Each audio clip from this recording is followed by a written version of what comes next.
Hello and welcome to everybody who started playing a game trying to kill zombies with math on the toilet and instead is playing a war game. This is a presentation on how to understand your squads, how to put them together, how the heroes play into it, how to set up the gear, and the different squad types that are in there. Just a quick caveat. Every player is at a different spot with skill medals and stars and EWs, exclusive weapons, and other elements. So you may see things in here that apply generally, but may not be optimal for where you are in the game right now. So you're going to have to learn to evaluate and ask questions of your other Alliance members if you have questions. With that, let's dig into it. So first, let's start with some basic concepts, and this is probably things that everyone understands, but there's three types of heroes in the game, although effectively we'll only talk about two types in general because there's defenders, as you can see, that's Murphy in the top with that little shield icon, attackers, as you can see from D.Va's little hair right there, that little explosion icon, and support, as you can see for Marshall there with a little plus. We're going to treat attackers and support as the same in terms of where they go in the squad and how to gear them and how to set them up for the most part. So we're just going to basically be talking about attackers and defenders going through this video. As you can see the idea behind how you set your squad up. There's 5 slots in your squad, 2 in the front row and 3 in the back row. The 2 in the front row are you want to have your heroes with the most survivability, not your strongest heroes. That's really important and some mistake that we often see. You don't want your strongest heroes in the front row. You want those that will survive the longest. And that's because defender type heroes, like with the Murphy right there, typically have their skills that allow them to take less damage. So they'll be able to take more and more damage without dying, allowing your back row heroes to deal damage for longer and longer. A mistake that players often make is they'll put a Mason or a Marshall in the front row because he's their second strongest or third strongest or fourth strongest hero for whatever reason. But what happens in the battle is that Mason or Marshall dies immediately, and then your back row starts getting eaten alive.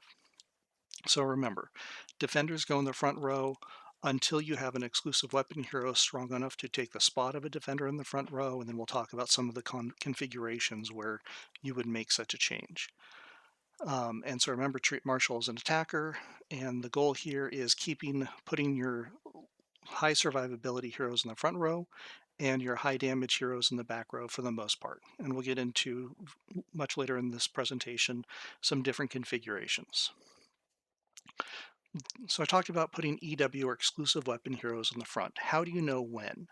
Well, there's a point when EW heroes have as much survivability or more than a tank hero. Typically, this means that the tank hero that provides a bonus to all heroes in the front row is the one that gets moved to the back so that the exclusive weapon hero takes uh, benefit of that, and we'll talk about that when we get through the slides down below. But typically you're going to look at Kim in a tank setup, D.Va in a Nair setup, or Swift in a missile setup as your hero that gets moved to the front row once they have their exclusive weapon, because their survivability is equal to that of a tank, and there's benefits for moving that defender type hero into the back row. Sorry, when I say tank, I mean defender in this case. So we'll go through a lot of the specifics in here. You can read this if you want, going back through and pausing the screen if you'd like. So why is this? As I was saying, back row hero or defender heroes have the ability to reduce the damage that comes in and it takes to kill them. By doing this, whether it's through gear, well, additionally through gear, but with their skills, you actually increase exponentially the amount of damage required to kill a hero. So you want to make sure that your heroes in the front row have a lot of damage resistance so they survive much longer. In this example right here, if your hero has a million health and no damage resistance, then it takes exactly 1 million points of damage to kill your hero. But if your hero has 25% damage resistance, now it takes 1,333,333 damage to kill them because every time an attack comes in, you're wiping off 25% of that damage against that hero. So it's instead of dealing 100% damage to your hero, they're only dealing 75% damage. And that means to reach that threshold of killing you of 1 million points of damage, they have to deal 1,333,333 to you. As you can see, this goes up exponentially. So from 0 to 25%, it takes 333,333. But if we go from 25% to 50%, now it takes 2 million. So the first 25% took an extra 300,000 damage to kill your hero. The next 25% takes 700,000 extra damage to kill you. And if you can get up to 75% damage reduction, now you're taking it up to 4 million damage to kill you per 1 million total health. This is why damage reduction is the absolute best ability and skill attribute resource in the game, however you want to think of it. Damage reduction, that is damage resistance, is going to allow your heroes to live longer and allow them to deal more damage. So even though weapons like mythic guns are very sexy or throw in a lot of skills into attack related skills, uh, put big numbers on the damage against code bosses, the things that are going to allow you to win in PvP are damage reduction. Those should always be your priority for upgrading first. Now let's talk about who attacks who. So when you look at your squad, you have them set up. So you've got your 2 front row heroes and then you've got 3 back row heroes set up. But how does it look like when the fight actually breaks out? If you can imagine your heroes on the map just being flipped upside down facing them, you'll see it. So as you can see on the right side, D.Va, who's on the right side of the hero setup, is facing D.Va, who's now on the enemy's left side. And again, it just mirrors it. So, and we'll get into why this is important in a bit, but if you put your D.Va on the right side and they put their D.Va on the right side, when you go to fight, your D.Va and their D.Va will be facing off against each other. And that's important to remember and understand. If you put your D.Va on the left side where McGregor is in this example, and they put their D.Va on the right side, then your D.Va will be going up against their McGregor, and their McGregor will be going up against your D.Va. So now, how do we actually get into the fight? When the fight occurs, you always attack front row heroes first. And this goes into, there's a couple of abilities that allow back row heroes to be attacked. Marshall's EW is really strong with this. There's area of effect damage, which is like uh, Swift's rocket hits additional targets or things like that. We won't be focusing on that. Generally, when your skills line up against the other side, this is how it works. Your front left hero and your 2 back left heroes will attack their, from your perspective, front left hero. So in this example, McGregor, Fiona, and Schuyler are fighting McGregor on that side. While on the right side, your front right hero and back right hero are attacking their front right hero. Then, if heroes die, all heroes, so let's say we kill McGregor in this example and McGregor dies, and so they still have everyone else on their side, all of your heroes then focus on the other frontline hero. So you're going to be seeing, in this case, everyone attacking D.Va until D.Va's dead. Now, EW heroes often have enough survivability that they'll live even with everyone directly attacking them as AoE damage kills off the back row, but that's how generally things happen. Once both front lines are dead, then your back row is just going to be attacking directly across from them and then moving to the next target in some priority order. But basically, the the entire fight is set up so that you kill off the enemies in the front row across from you, and then all of the enemies in the front row across from you, and then you start working on the enemies in the back row. This is why it's so important you just don't throw the quote unquote strongest hero by power in the front row that doesn't have damage reduction or survivability, because they'll die very quickly. Now everyone focuses on your other hero who will die very quickly, and then they'll start eating your back row alive. So that's how the fight happens and how people target each other in the fight. Counter state. This is hard to understand in the game, when they say counter and things like that.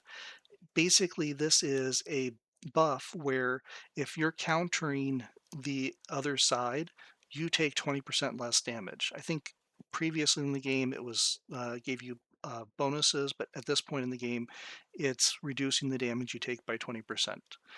Um, in addition, the Mythic Gun and Mythic Data Chip require the hero to be in a counter state to get the full benefit. So the Mythic Data Chip, for example, reduces damage taken by 5% when in a counter state. So you'll want that's part of the reason why the data chip's one of the very last things to upgrade, because if you've got an air squad fighting an air squad, you're not in a counter state. If your air heroes are fighting other air heroes, you're not in a counter state. If your air heroes are fighting missile heroes, you're not in a counter state, but they're in a counter state because missile counters air. So only when your air heroes are fighting tanks would you be in a counter state. So unfortunately, the offensive gear, the gun and the data chip require you to be in a counter state in order to gain the full benefit. It's still strong stat increases, it still adds additional power and does add additional damage to the fight, but you're only getting the full benefit if you're in a counter state. That's one of the reasons why Adam is a very strong hero, because he gives the entire front line basically 80% or 98% uptime on counter state, because he allows them to be in counter state regardless of who they're fighting. That means the Mythic Gun is effective and they're taking 20% less damage. So Adam is a very strong hero, and you'll see him kind of move around in some of the different squad compositions we talk about later on because of this unique ability of his that no one else has. And again, we're talking bigger doesn't always mean better. Just because you have a hero who is bigger on paper when you go listening through your heroes doesn't mean it's actually better to put them in a squad over a weaker hero from another squad. And that's because there's a lot of homogeneity bonuses in this game. That is, when you have heroes of the same type in a squad, you get bonuses, or when you have a more homogeneous squad. So you've got the basic homogeny squads. That's, you get a bonus if you have 3 heroes of a type in, or 3 heroes of one type and 2 heroes of another type, or 4 heroes of a type, or all 5 heroes of a single type. The exclusive weapon buffs. When heroes get their exclusive weapon up to 20, they give heroes of the same type additional health, defense, and attack. And then also tactics, or the masteries. Air mastery, tank mastery, missile mastery give you bonuses based on the other heroes in the squad. So the more heroes of a type you have in the squad, the stronger those masteries are. So just because one hero is in absolute terms stronger than another hero doesn't mean that you should take them out of your squad, say a 5 tank squad, and put in uh, Swift in your 5 tank squad, even if Swift is technically your strongest hero, because your tank squad may be stronger without Swift, because you're losing out on some of these homogeneity bonuses. And something that I'm going to say here, the numbers in this game are very arbitrary. You have to actually test them to see which ones are more accurate than others. So when it says this hero has this power, ignore it, because it's often just misleading. The numbers simply are not accurate or uh, tell the whole story. I wish they would, it would be easier to understand, but it does mean that if you do a good job of putting your squad together, your weaker squad, based on power numbers in the game, will defeat stronger squads regularly, simply because they're putting the biggest numbers together, and you're putting the best squad together. Now let's go through the different key heroes and the skills that make them key. Kim doesn't really have any key skills. She's just a big damage dealer. She's your exclusive weapon hero, your biggest damage dealer for tanks. Murphy has a couple of key skills. Top right is Tactics. Ironclad Barrier reduces the physical damage the front row takes. As you can see here at the rank that I have him, level 33 in this skill, it's almost 30%. That's equivalent of having an armor equal to 2 stars bonus that Murphy is giving to the entire front row. This is whether Murphy is in the front row or not. And then if you look at his other skill, it's the bottom left. That's his passive skill.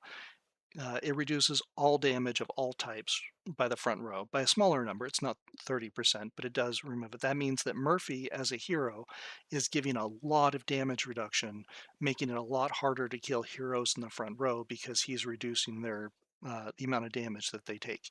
He doesn't deal much damage, but the multiplicative effect he has on how the effective health points that we talked about up above mean that it's worth the trade-off to give, say, a Kim in the front row that much more damage reduction, allowing Kim to survive that much longer. So you'll start seeing in the game Murphy is in the back row a lot because he doesn't have to be in the front row to give his skills to the front row. So Murphy ends up being in the back row in a lot of different tank configuration or in a lot of different squad configurations. Marshall, his key ability is the top right, which increases everyone's attack. His bottom left is also important because it increases the or reduces the cooldown, allowing you to use his top right ability more often during the fight. So Marshall's always going to be in the back row unless you're in code bosses, and that we'll talk about that when we get there later on. But Marshall is a very effective hero in multiplying the damage done by other heroes in the squad. And if in things like 3v3 Brawl, his location can be pretty key once he has his exclusive weapon because of his ability to target and have your biggest damage dealer target the person opposite him on the other side. So if Marshall is in the back left, he'll target their back left hero directly, and whoever your damage dealer is in that squad will attack that back left when that ability activates. His EW whip ability activates. This allows Marshall to effectively sniper someone on the opposite side, uh, and so can make Marshall a very strong hero in squads that he's in with an exclusive weapon. Scarlet, her key weapon is her damage attack. Her other ones give a single other hero some sort of damage reduction. There's a very specific case that Scarlet is used in the Scarlet Atom tank squad, and in those she actually becomes your second strongest attacker. So making sure that Scarlet, who technically is a defender, she's got a shield icon, so she is a defender, but putting her in the front row with Adam in the back row, and we'll get to this in the back, with full skills actually turns her into a very potent second damage dealer next to Kim. Mason, his key ability is bottom left, which gives additional attack for all of your tank type heroes against monsters. So he becomes very valuable early in seasons when trying to kill Doom Elites and walk up, rampage bosses and code bosses, attacking strongholds if tank is your strongest one. He will give other tanks bonuses. So in that case, Kim, you would want to move Kim into the back row and have Stepman, Kim, and Mason in the back row with two defenders in the front row when you're trying to attack zombies, and we'll get to that in a little bit. But that's because he gives massive bonus damage bonuses to Kim and Stepman in that case when attacking zombies. So generally, Mason is very limited in PvP, although he does. Well, there's a very specific use case we'll cover later because he deals physical damage. But Mason is mostly just going to be a very strong hero for code bosses and uh, zombie bosses and rampage bosses. And if you have a tank squad as your top squad for zombie bosses. Diva is a lot like Kim, very strong attacker, EW hero, exclusive weapon hero. She's going to be in the front row in most air squads. Just very, very strong overall. Lucius is like Murphy, except where Murphy's skills give general damage reduction in the bottom left and physical damage reduction in the top right. Lucius gives energy damage reduction in the top right. So Lucius is another hero that is a defender, but often gets moved into the back row because his ability to give the entire front row general damage reduction and energy damage reduction is very, very strong. So typically you'd have like a Carly and a Diva in the front row, and Lucius would be giving them both general damage reduction and energy damage reduction. Skylar is not necessarily the strongest damage dealer in the Air Squad. She's probably not stronger than Morrison. However, she does have the ability to stun up to three heroes on the other side for 2 seconds, and the amount of times her stuns go off can drastically change the outcome of a fight. Skylar can really change the outcome of a fight by the amount of stuns that she's able to push downfield in a good fight. So Skylar actually does not get replaced in air squads. Morrison gets replaced if you're going to be configuring things around because her stun is just that powerful. While Morrison might technically deal more damage across the board, Skylar's ability to stun the opposite side and reduce the damage that's coming into your side, uh, as well as stunting any skills that they would have used, is exceptionally strong. Sarah is an air hero that in season 4, in week 3, becomes available for promotion to UR. And at that point, if you reach her skills up to max, she will be a very effective air hero until Morrison receives his exclusive weapon. So if you run a air squad with Morrison in it, and starting in week 3 of season 4, if Skylar's 5 star, and I'm sorry, if Sarah's 5 star and max skills, you'll replace Morrison with Skylar or with Sarah until such a time that Morrison gets his EW, and you'll start playing around with it at that. But that's because Sarah's ability, top right ability, gives more damage to other air heroes in the squad, front row or back row, doesn't matter. So Sarah becomes very strong overall. Even once Morrison replaces Sarah, Sarah becomes like Mason. She becomes a very strong hero in Rampage bosses because her other ability increases the amount of damage done to zombies by air heroes in the back row. So you'll usually put her, Morrison, and Diva, or her, Skylar, and Diva in the back row and fighting Rampage bosses, and then put your other air hero in the front and Marshall, and we'll cover that later on. But Sarah's going to be very strong in season 3 or in season 4 and early in season 5, uh, and then even past that, in she'll be very strong against Code and Rampage bosses. Adam is just a very strong hero, missile hero in here.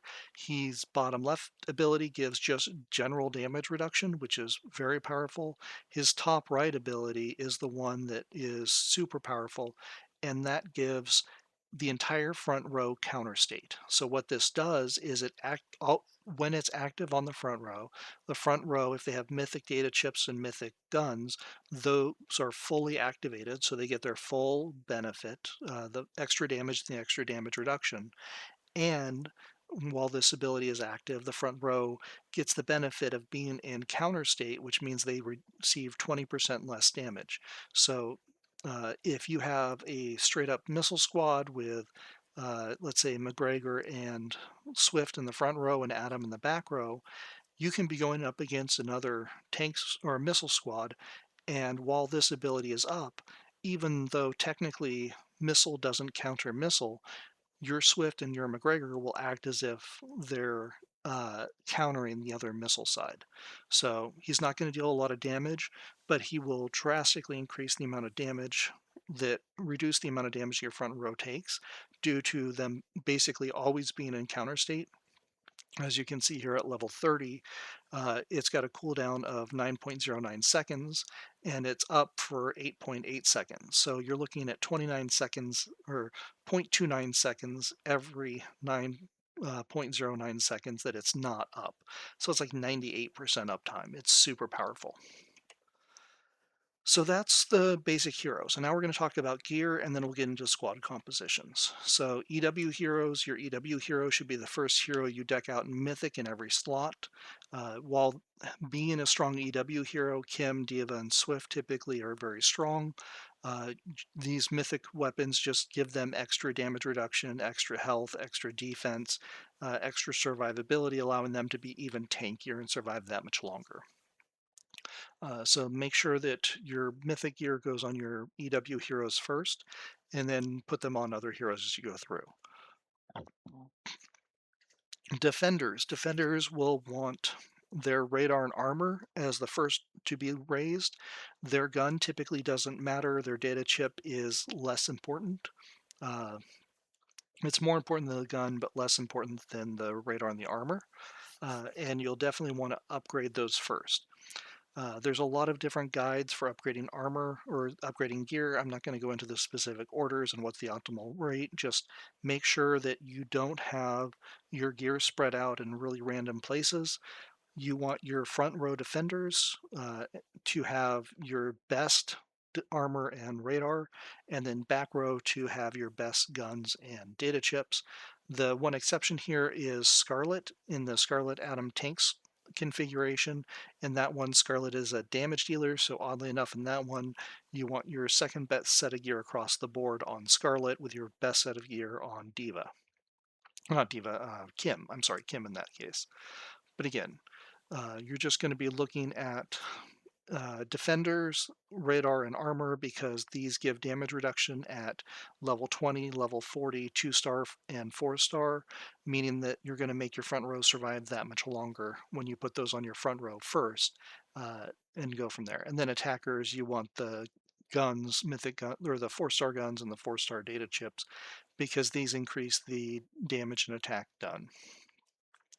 Obviously, if you have the extra blueprints to then also upgrade their armor and radar, especially to 2-star, that's very powerful because it allows them to live longer because it increases the amount of damage they have to take before they die. But it's more the guns here are the key one. You want to make sure your best guns are on your strongest hitters. So EWs get your EW heroes get your best weapon of any type, your single EW hero in the front row. And then until that point, your front row gets the best armor and radar, and your back row gets the best guns. And I said earlier, 2-star, 4-star, level 20, level 40, why these matter, and that's because these are where you get the percent bonuses. So if you give someone UR gear and you give them let's say, look in here in the radar, when it gets level 20, you've increased your energy damage resistance by 10%. When you get up to level 40, you've res, re, increased your energy damage resistance by another 10%, so 20% total. When you get up to 2-star, you now get another 10% energy damage resistance, so now it's 30% energy damage resistance. And when you get up to 4-star, you get another 10%. It's going to be uh, 40 energy damage resistance. So again, when we go back to the very beginning, when we talked about the effective hit points and how much damage it takes, already right there, just by getting your radar up to level to 4-star, you've almost reduced or almost increased the amount of damage your hero has to take by 100% before they die if the damage coming in is energy damage. Armor does this for physical damage. So by having both of those up at 4-star, now you've almost doubled the health, effectively doubled the health, almost effectively doubled the health of both of your hero against whether it's physical or energy damage. So that's why they're very important. As you can see at level 10, at level 20, at 1-star, and at uh, 3 stars, it gives static bonuses, 100 defense. So 100 defense at level 10, another bonus 100 defense at level 30 for 200 total, another 100 at 1-star for 300 total, another 100 at 4-star or at 3-star for 400 total. Now, there is a Warzone Wrecking Crew video out there that just shows that they don't understand math. That says that it's really good because that extra 100% going from uh, 200 hero defense up to 300 is a 50% bonus in your hero defense, but it's not. If you look at your actual hero defense, your hero defense is already going to be 10,000, 15,000, 20,000, whatever that number is. That extra 100 hero defense is almost a rounding error for the actual value. So it's level 10, level 30, 1-star, 3-star. These are things you have to get through in order to get to 20, 40, 2-star, 4-star. But the percent reductions are the ones that make the difference because if you have 400 bonus defense and they deal 1,000,000 points of damage versus 5,000,000 points of damage, that 400 bonus defense doesn't make that much of a difference.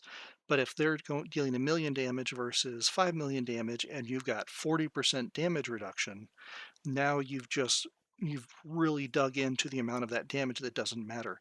Of that 5,000,000, you've taken away 2,000,000 of it because that 2,000,000 is just reduced across the board. So at 1,000,000, if they deal 1,000,000 to you and you got 40% damage reduction, they're actually only dealing 600,000 to you. If they deal 5,000,000 to you and you've got 40% damage reduction, they're actually only dealing 3,000,000 damage to you instead of 5,000,000. So you can see that the percents, the level 20, level 40, 2-star, 4-star, those scale with your heroes by scaling with the damage that's dealt to them. And that's why they're the important ones. So you should only have gear at level 30 or level 10, level 30, uh, 1-star or 3-star if that piece of gear is actively being worked on to get up to 20, 40, 2-star or 4-star. Um, a couple of just general recommendations. I won't go through the exact level up. Whatever the guide says, I would recommend having whatever your next piece is that you're going to upgrade up to Mythic at 4 stars and 4 of 5 bars already. Because if you've got 10 Mythic blueprints uh, in your uh, inventory, those aren't giving you any power or any ability on the battlefield until you actually start using them, until it actually is added. So I would always recommend having gear ready to be upgraded, whatever that next piece is, and then following the rest of the chart. So that way you don't have mythic blueprints that are just sitting in your inventory for weeks and weeks and weeks at end that you could use, but you don't have anything at 4 bars yet and you're blocked because you don't have enough UR blueprints. So always have your next piece of gear ready to be upgraded to mythic is my recommendation, and then follow the chart, whatever chart you're going to follow as it says. Another recommendation is once you start putting stars into gear, especially at your top squad, you can take them up to 4/5 of the upgrade. You can, once you add stars to something, you can promote it to just one level below that next star promotion, even if you don't have the blueprints. And while it won't give you any percent increases or anything like that, it will give you additional stats. So you can gain additional power quite easily by taking all of the gear that you already have, even if it's all 2-star, up to 2-star and 4 bars, so that it's ready for that 3-star upgrade. So I'd recommend for your top squad getting all of the bars done so they're ready to be promoted to the next level before you start spending any upgrade or on your second squad.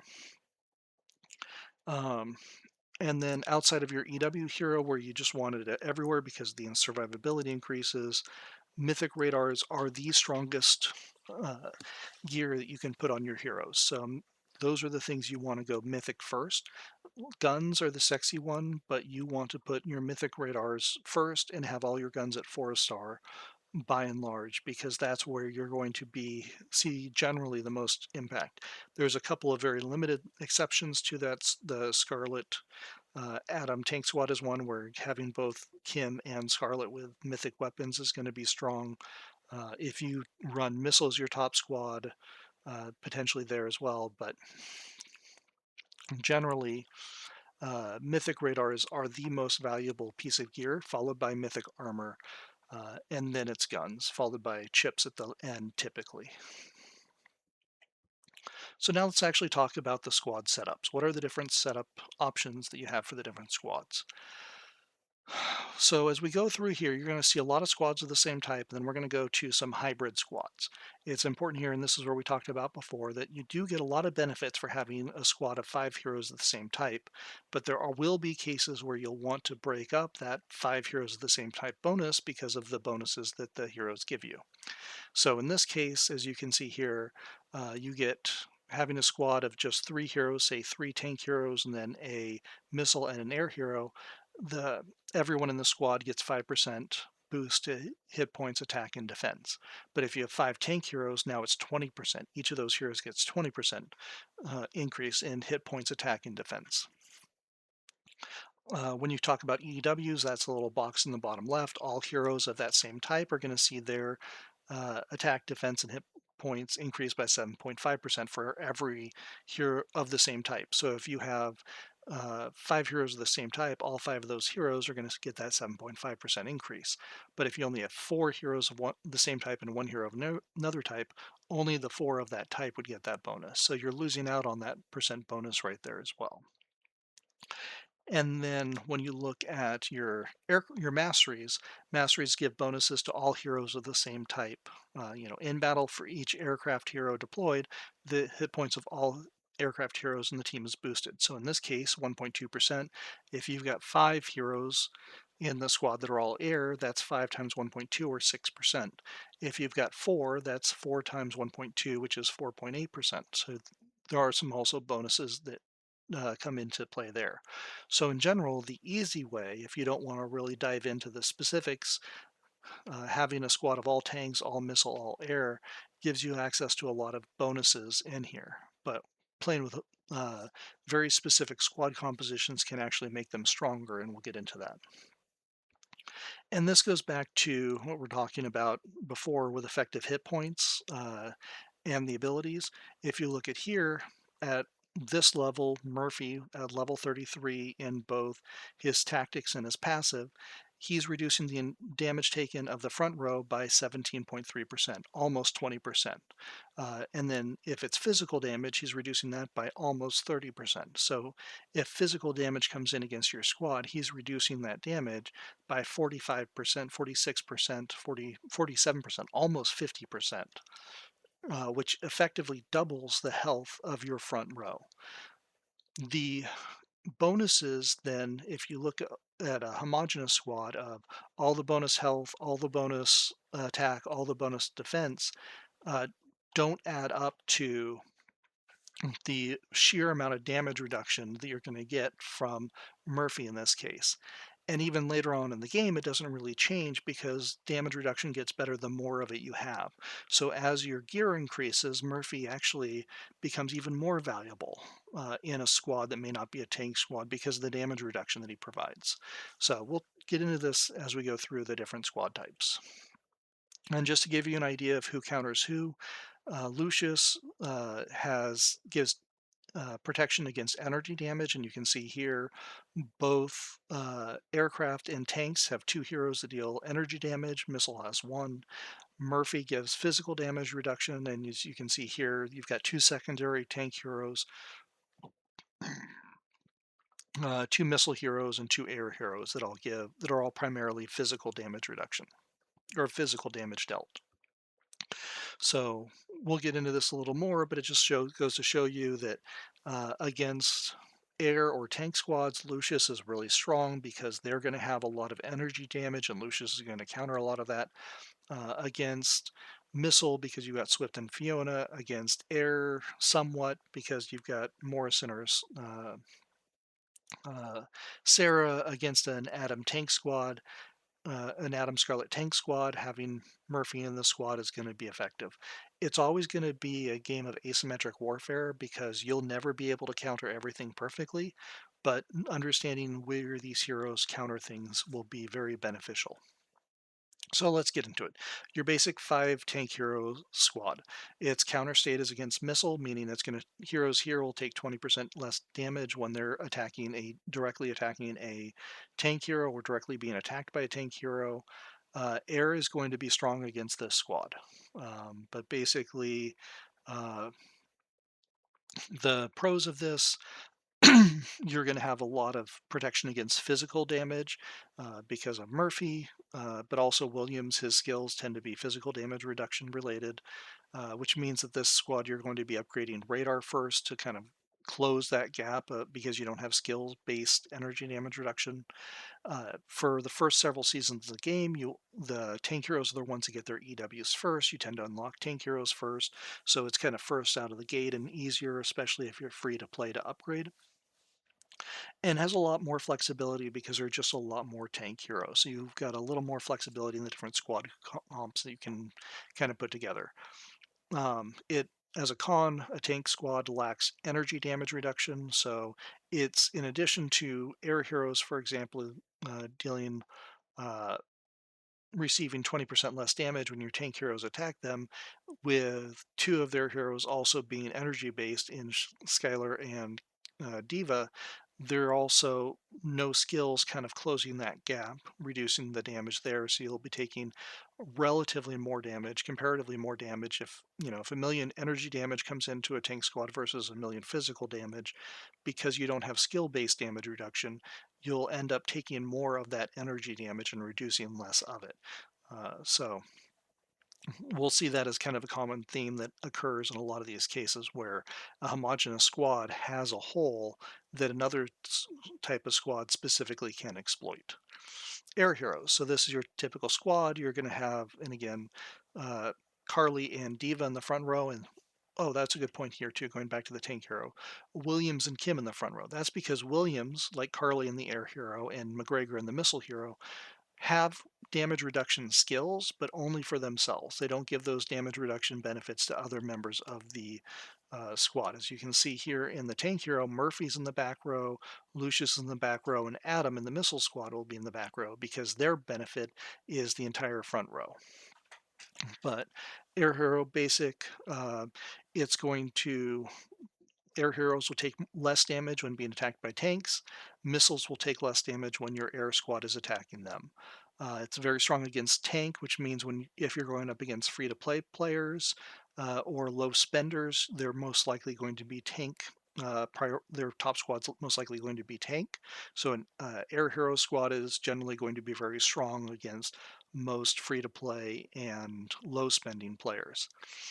Air heroes also tend to be strong against zombies because zombies tend to deal mostly energy damage, or more of their damage is energy based. So having Carly protecting herself against energy damage and Lucius protecting the entire front row against energy damage makes air squads generally stronger against zombies than other squads because they take less damage. And as your skills go up, they're going to take less and less damage going on there. But as an air squad, they don't really have protection against physical damage. So if you go up against a squad that's very physical damage heavy, like Missile, for example, because you've got Swift and Fiona both as physical damage, or a physical based or a physical focused uh, tank squad like Stepman being replaced by Mason, you're going to end up taking more of that damage than you would have against other squads if they'd been dealing mostly energy. But that's the asymmetrical nature of the game. Um, and there, you have to wait a little longer in seasons 1, 2, and 3 to get your EWs. It starts to change in season 4 and 5, but so that there'll be cases where tank squads will be stronger earlier in seasons because their EW heroes are available.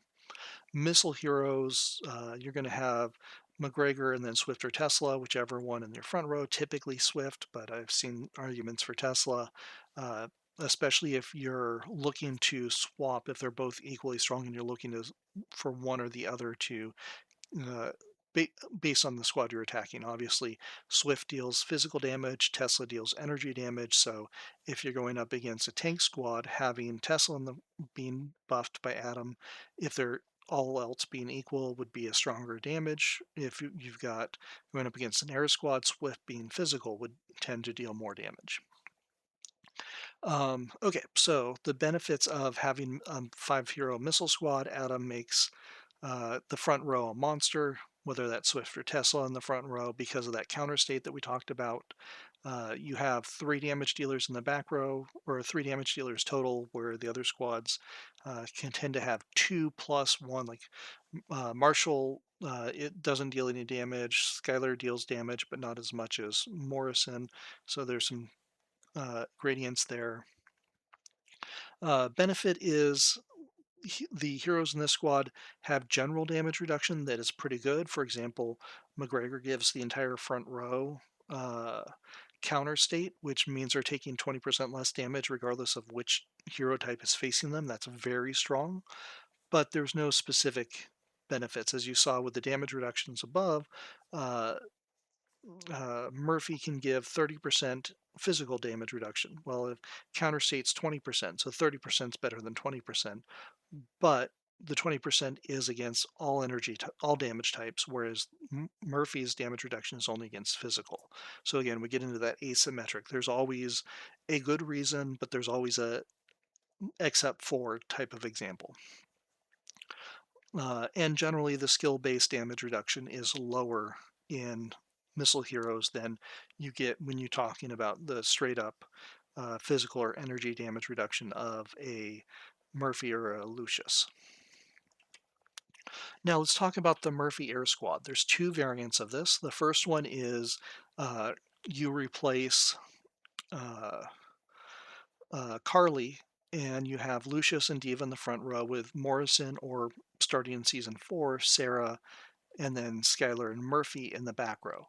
This is because Lucius, with Carly removed, you replace her with Murphy, but Murphy goes in the back row. Now Lucius is given the entire front row energy damage reduction via his skills, and Murphy is given the entire front row physical damage reduction via his skills.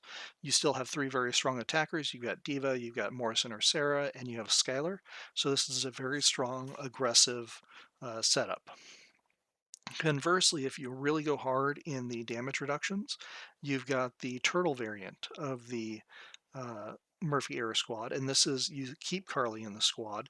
You're actually removing Morrison or Sarah, so you've got Carly and Dave in the front row, Lucius, Skylar, and Murphy in the back row.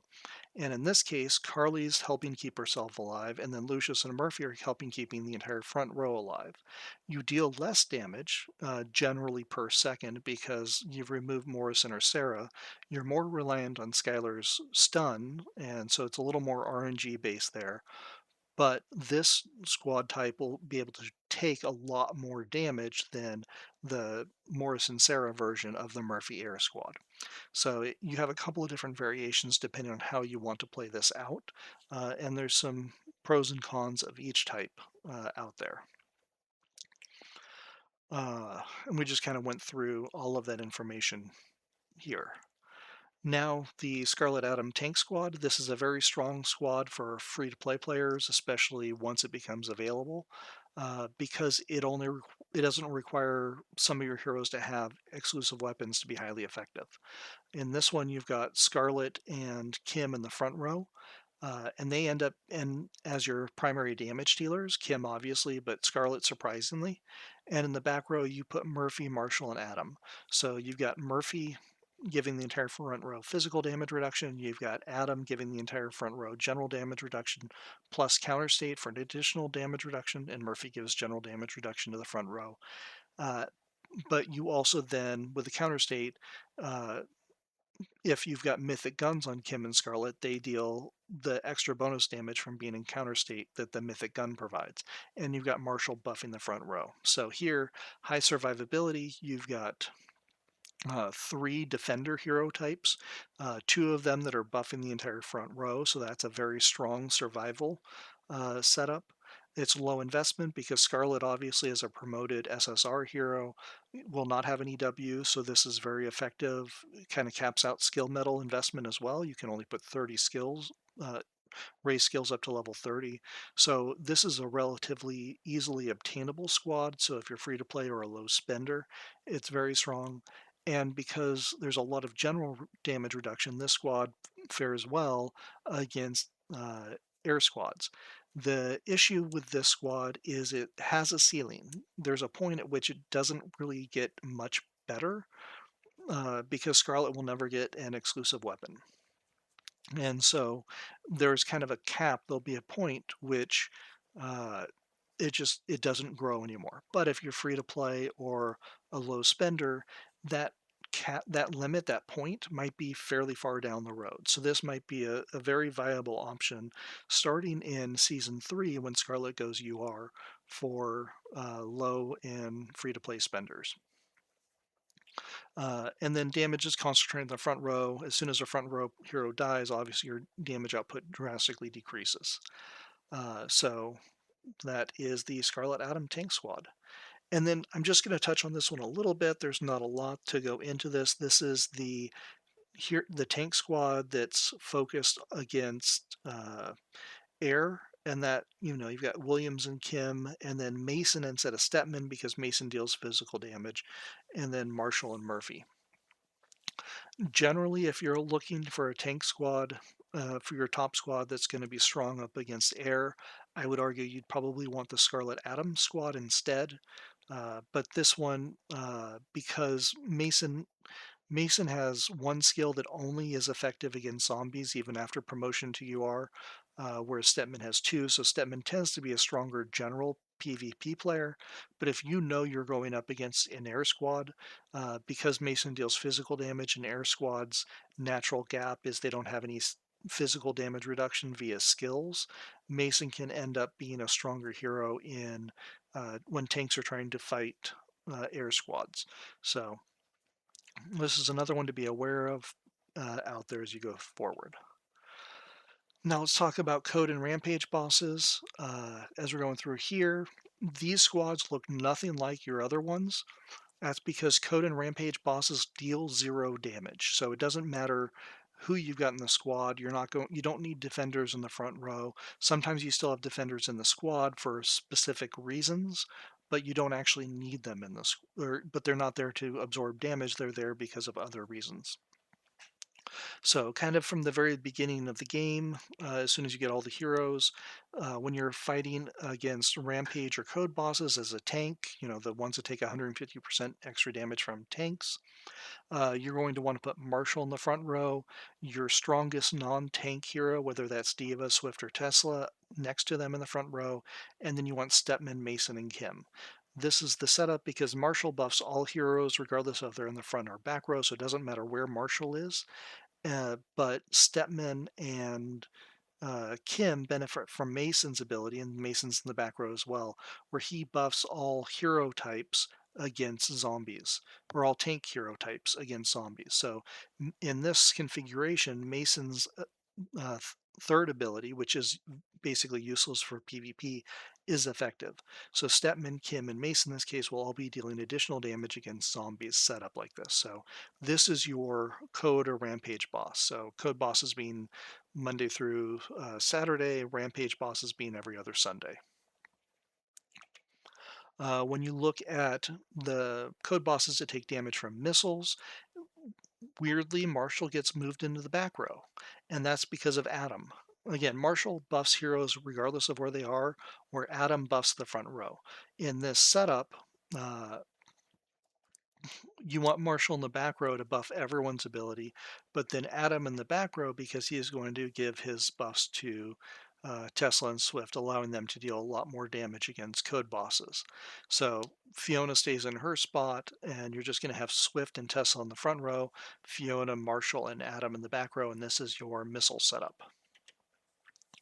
Air is the one that changes over time. Initially, your air setup is going to be Marshall and Kim in the front row, with Skylar Morrison and Diva in the back row.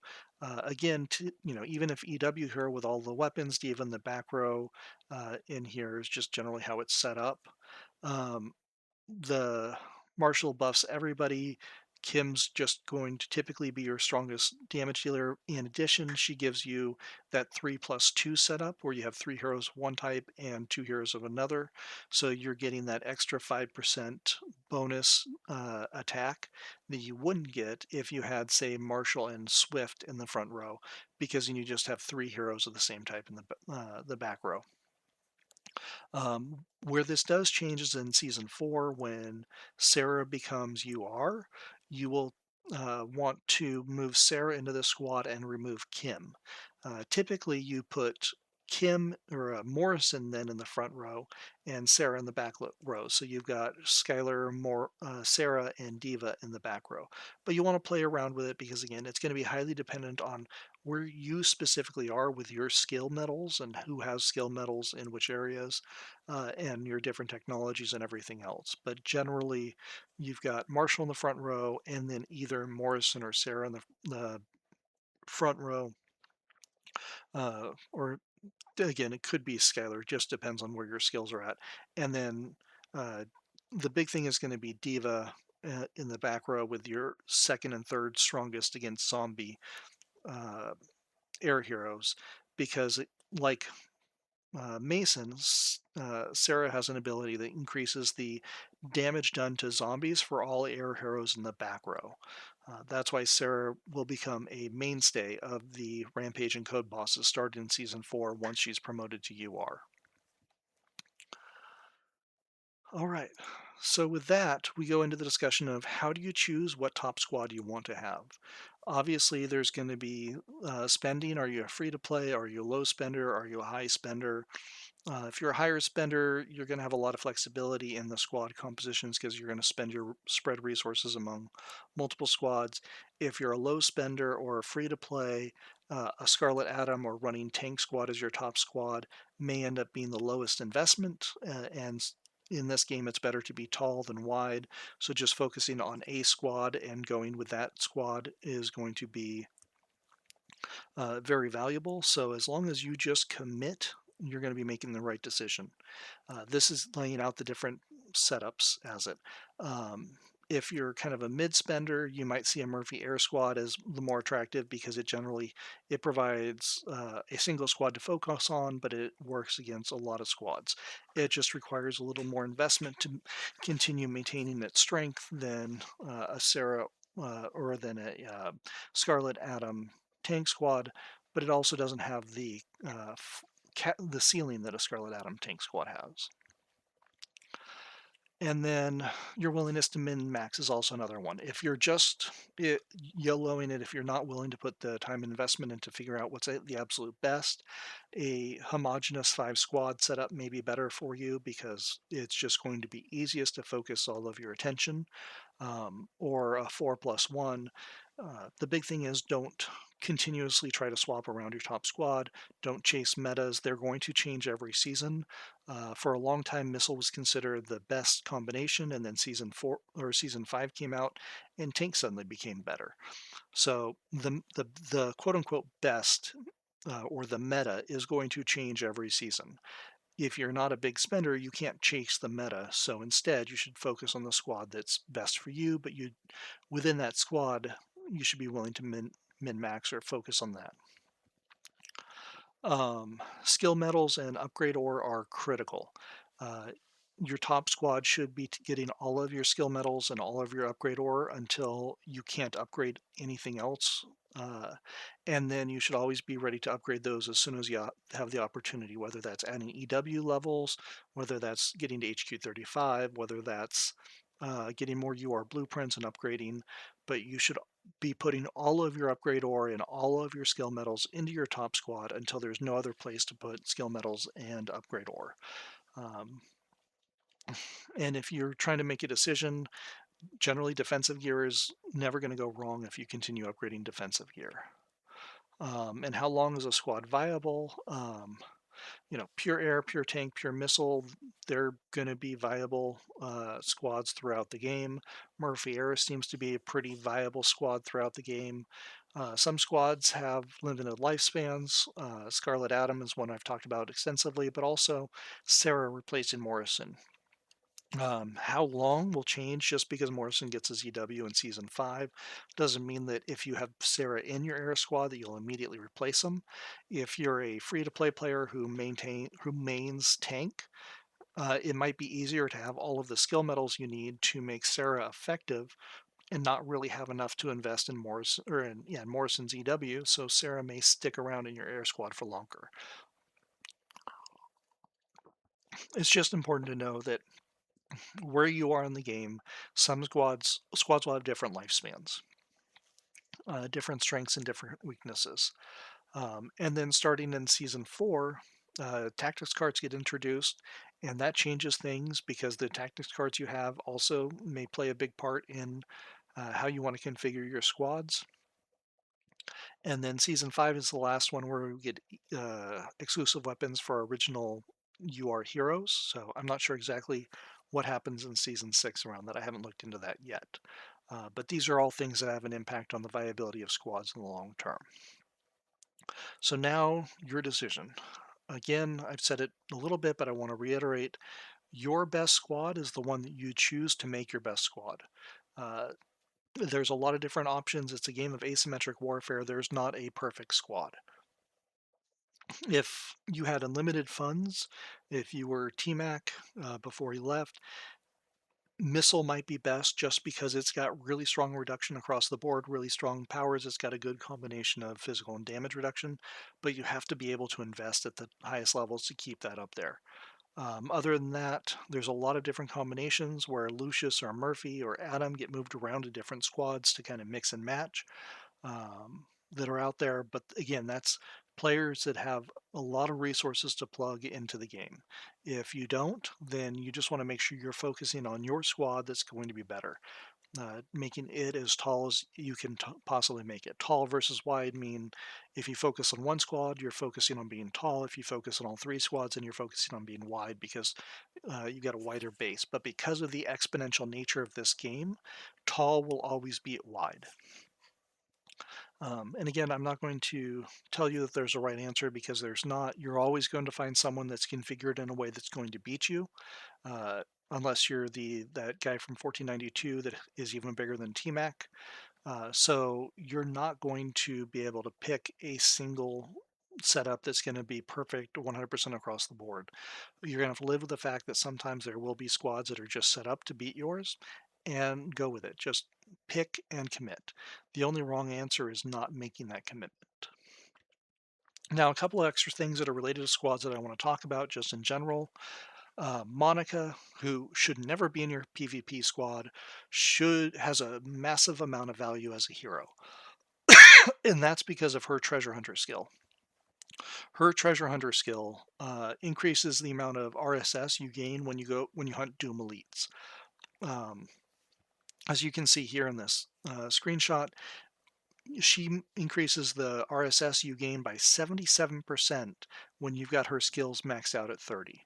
So functionally, how does this impact it? Basically, it means if you run 2 Doom Elite rallies, it's like running 3.5 Doom Elite rallies of a squad without Monica.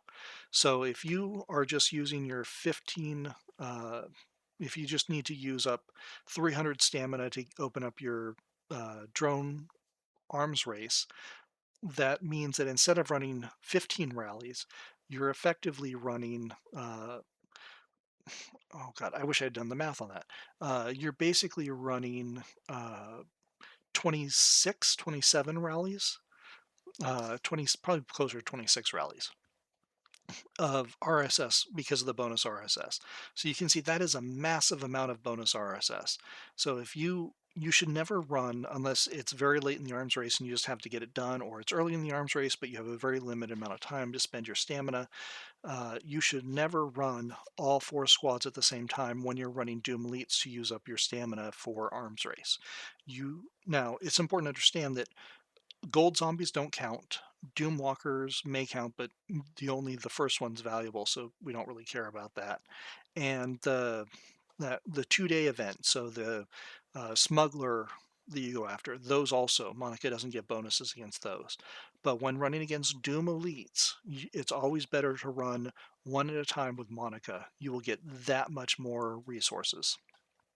Uh, so if you're struggling with gold, with uh, iron, with food, and you're running 4 Doom Elite squads at a time to get your arms race points, you really are shooting yourself in the foot by not running them one at a time with Monica. Here's the values for it. So per rally, as you can see here, uh, you're with Monica versus, oh, that the second one should be with Monica. So it should be top row is no Monica, middle column is with Monica. As you can see, per rally, with her skills maxed out, that's 77%. You're getting 300,000 iron without Monica in the squad. You're getting 516,000 iron with Monica in the squad. That's just across 15 rallies. That's over 3 million iron, food, and gold. If you do that across all 7 days, so you've got 7, that's 21 million iron, food, and gold. To put it in another perspective, uh, just running one squad at a time with Monica in that rally is equal to 10 tiles. So if you run 15 squads, it's like you've gone out and farmed 10 tiles, 10 level 10 tiles on the world map just by making sure you're just running with Monica. Monica's absolutely a secret hero when it comes to gaining RSS. So if you are at all struggling with gold, with iron, with food, just make sure that you're running one squad at a time when hunting Doom Elites. Early in the season, uh, or in season when all the Doom Elites are the same, it still applies. Monica against Doom Elites, whether it's in season or out of season, increases the amount of resources you gain significantly. Um, but it won't necessarily work against all zombie types, and it doesn't work against gold zombies. You can't run zombie bosses with Monica for extra resources. But Doom Elites, you should always be running Monica. A few other things, if you're struggling to increase your squad power, ways to gain extra value, you really should have the Slay. In the Inner City Trade technology tree, it is 20,000 Valor, but it's going to be very, very valuable in two ways. One, each sleigh, it's going to get hit. You're going to get plundered. Don't worry about that. Even getting plundered, it's super valuable because you're going to average about one exclusive weapon shard per sleigh. So if you send out 5 sleighs a day, every day of the week, that's 35 sleighs. That's 35 exclusive weapon shards right there that you wouldn't have got if you just send out normal trucks. Because at a certain point, uh, hero shards, UR hero shards just aren't that valuable. So slays, slays, slays, slays. But in addition to that, slays also, even when they're plundered, give you more gold, iron, and food than UR camels or trade trucks. So by sending out slays, you're also going to be increasing the amount of gold, even if they're hit, the amount of gold, iron, and food you get every day just from your different sleighs. It'll be about 5 million food and iron and 4 million gold or so, 3 million gold or so. Um, with sleighs, the easiest way to send out all sleighs is not to just keep rolling individually, it's to use mega mode. Use the mega mode, it costs 600 diamonds or 600, 600 mission trade contracts or whatever they call the re-roll things are to guarantee a sleigh. So the process you'll go out there is you will roll your free one. If you get a sleigh, great, that's fantastic. If you don't, if you just get another truck, go into mega mode and re-roll. Outside of making sure you buy VIP time with diamonds, the sleigh is the absolute best value for diamonds that you can get in the game. Um, so if you're free to play, if you're a low spender, if you've got limited diamonds, and you're wondering what to spend it on, uh, going into the regular store, and I've said in the past, don't ever buy from the regular store, but going to the regular store and buying the re-roll tokens, the trade contracts, uh, is super valuable because there's just no way in the game to, except for very limited cases, trade posts and things like that sometimes, to buy EW shards with diamonds. And you're basically buying an EW shard for 600 diamonds, is what you're doing. So you should always be, that's incredible value right there. You can't get a lot of them, but there's just no other way in the game to do that. So if you're using all of your diamonds to putting out fires, so you don't have enough to send out all sleighs, please, I beg you, stop putting out fires, especially mid-event, because if people are burning, they're going to be burning again. Be able to always send out sleighs. That will make you stronger, and that will make the alliance stronger than putting out fires. Because if we can get you EWs, we can get you all of your heroes in your top squad up to EW level 10, up to E level W20, exclusive weapon level 20. That's going to make your squads that much stronger, allow you to be that much uh, more powerful when you go to fight. It's going to allow us to defend the Alliance Center better. It's going to allow us to attack other Alliance Centers that much better. So you should be sending out sleighs all the time. Another thing that people don't do, you should never, under any circumstances, absolutely never, unless you're absolutely out of diamonds, send out purple or blue mobile missions. Never. Just stop doing it. Don't. you should always roll your URs, your mobile missions, and always send out gold ones. It will typically take you between 1,200 and 1,600 diamonds per day, which seems like a lot, but you'll get into a flow where you'll be able to afford both buying the contracts and sending out secret mobile missions just through the different resources. It may mean buying fewer things from the VIP store, but the secret mobile missions will give you the map fragments, which are going to be key for giving you additional rewards like EW weapons shards as you get to your 6,000 every week, as well as the bonuses from doing that from opening all of the boxes. You'll get UR frag shards and things like that that go along with it. Only send out gold that is UR secret mobile missions. I've got another video. If you check the Discord, there's a link to it on YouTube that shows you the process and how to send out secret mobile missions. Typically, you'll want to re-roll individually until you just have 3 non-UR left. So the basic process here, the TLDR, uh, send out any gold secret missions, re-roll any remaining ones, send out any gold, send out, re-roll again, send out, and do this until there's 3 left that are not gold, and then use your mega at that point to turn the last 3 into gold. It will cost you up to 1,200 diamonds, but it's worth it. Another one is Winter Storm. Especially if you're not powerful, it can be frustrating. The game kind of does a good job of grouping people by relative power in Winter Storm, but grind it out. It'll take 5, even if you lose, it takes, I think, 5 attacks, so 30 to 40 minutes, which is frustrating that it takes that long. It's less if you win, but grind it out because every week through Winter Storm, you get 1.65 UR blueprints because you can get 16,500 honor. That is going to be it's not going to give you a new upgrade every week, but it's going to be a massive increase in the amount of UR weapons or the amount of upgrades and stars you get to your weapons doing it. So please grind out Winter Storm every week. Honor campaign, you should do honor campaign every day, or you can't do it every day. So every Sunday, Monday, every Tuesday, Wednesday, every Thursday, Friday. Uh, Buying the resources from there is critical. You should be able, at this point, everyone should be completing all 50 levels of all 3 hero types. If you're not, please ask in Alliance chat and we can help. Another thing is I've heard people talk about not pushing HQ hard. You want to push HQ hard. There's no other way around it. You'll be roadblocked, bottlenecked by oil, so don't worry about it. But every time your HQ level goes up, not only do you get more levels you can add to your heroes, which allow you to carry more troops into battle, which make your squad stronger, but your resource choice chests become more valuable. It's like a 10% increase every time.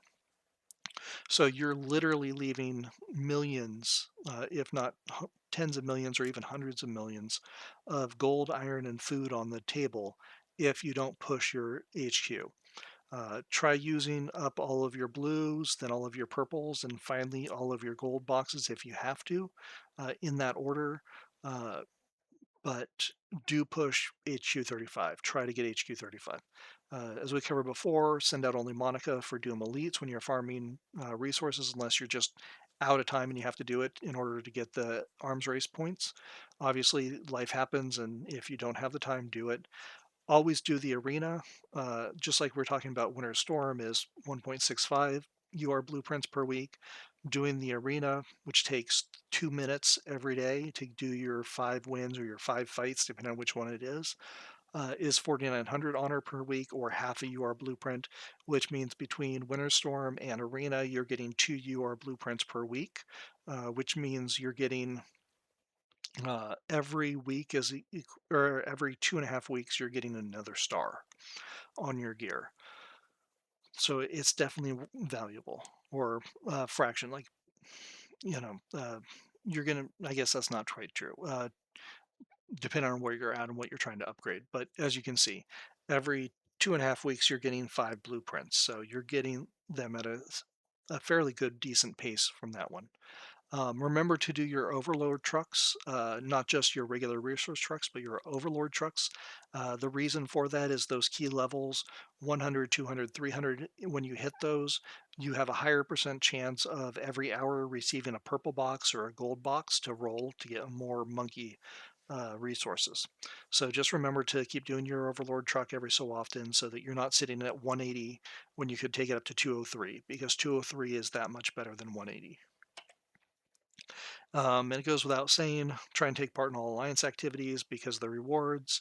Um, Even if you aren't on for a war zone, you can always ash bases of the opponents after the fight in to open your boxes.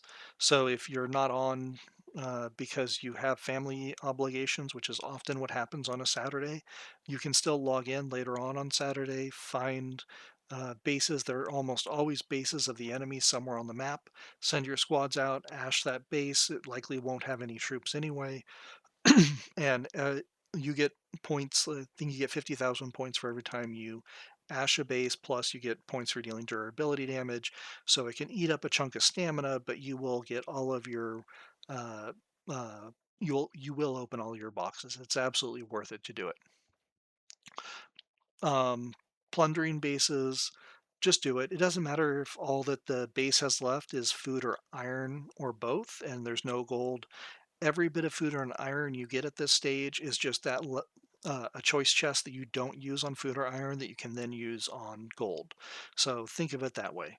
If you plunder 40 million food or iron because the base had zero gold, but it just had all food and iron, that's just 40 million food and iron you're not using a choice chest on that's instead going to be used for gold.